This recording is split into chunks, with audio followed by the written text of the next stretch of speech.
Good morning बच्चों। आज मैं आप लोगों को 8वीं कक्षा की संस्कृत पाठ्य पुस्तक सुरभि का प्रथमा पाठ का श्लोक पढ़ाऊंगी।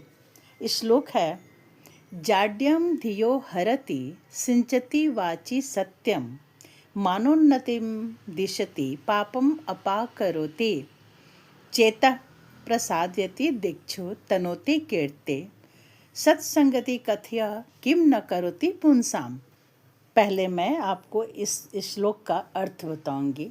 इस श्लोक में सत्संगति अर्थात अच्छे लोगों की संगति की महिमा का वर्णन किया गया है। इस श्लोक का मूल उद्देश्य यह समझाना है कि अच्छी संगति व्यक्ति के जीवन में गहराई से सकारात्मक परिवर्तन लाती है। वह उसकी बुद्धि, वाणी, आत्मा, यश और मन सभी को पवित्र, उन्नत और आनंदमय बना देती है।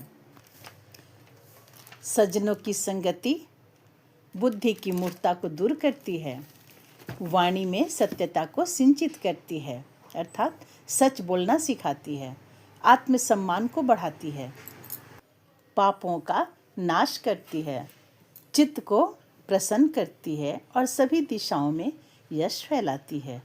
कहिए, सत्संग पुरुषों के लिए क्या नहीं कर सकती। ये तो इसका भावार्थ हुआ। बच्चों, अब मैं इसके एक एक शब्दों का अर्थ आपको बताऊंगी, जिससे आपको समझने में आसानी होगी। सबसे पहला शब्द है जाड्यम। जाड्यम का अर्थ होता है मूढ़ता, जड़ता, अज्ञानता। धियः, धियः कहते हैं बुद्धि को। और हरति यानी हर लेती है, दूर कर देती है। सिंचती यानी सिंचन करती है, सिंचती है, भर देती है। वाची, वाची का अर्थ होता है वाणी में। और सत्यम यानी सत्यता। मान उन्नतिम यानी मान की उच्चता। आत्मसम्मान। दिशति का अर्थ होता है देती है, प्रदान करती है। पापम अपाकरोति मतलब पापों का नाश करती है। चेतः, चेतः का अर्थ होता है चित्त या मन। प्रसादयति अर्थात प्रसन्न करती है। दिक्षु यानी दिशाओं में।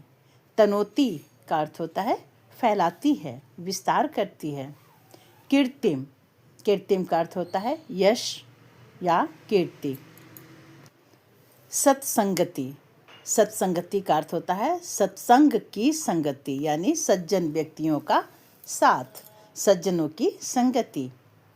कथय किम न करोति पुंसाम, कथय का अर्थ होता है कहो, और किम मतलब क्या, न यानी नहीं, करोति यानी करता है, पुंसाम यानी पुरुषों का। पूरा लाइन का अर्थ क्या हो गया, बताओ वह मनुष्यों के लिए क्या नहीं कर सकती। तो बच्चों, ये शब्दार्थ और भावार्थ ये दोनों आप अच्छी तरह से समझ गए। आगे भी अगर आप इस तरह के श्लोक जानना चाहते हैं तो आप मेरे चैनल को सब्सक्राइब कर लें, लाइक, शेयर और कमेंट करें और बताएं कि आपको ये वीडियो कैसा लगा। बाय बच्चों।